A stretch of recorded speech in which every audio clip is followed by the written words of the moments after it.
Do or die tonight for the Edmonton Oilers. There's no other way to put it right now. Down 3 games to none in the Stanley Cup Final against a mighty Florida Panthers side.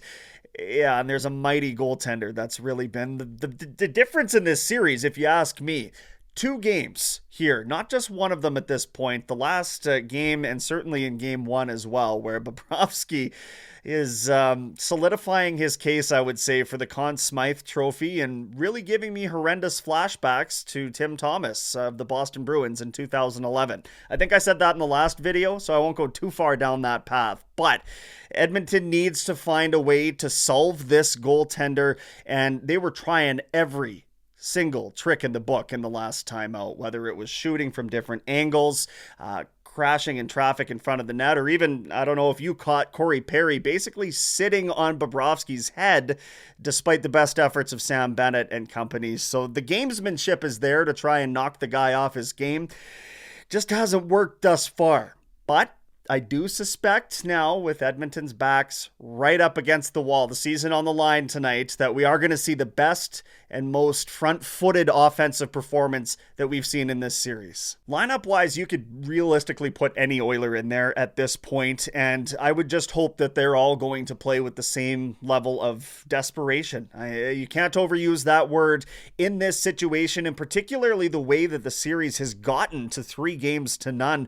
There has to be a level of frustration as well, knowing that they've done more than enough to beat the average goaltender.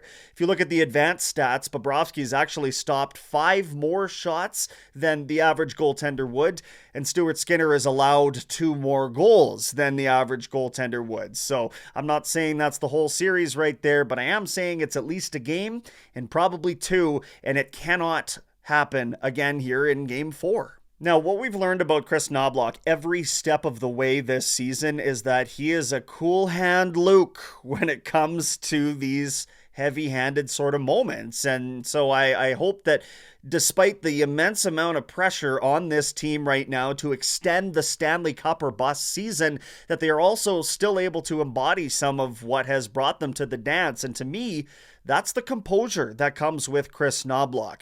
You can't eat the whole meal at once. You can only have one bite at a time. And tonight, that's what they need to focus on.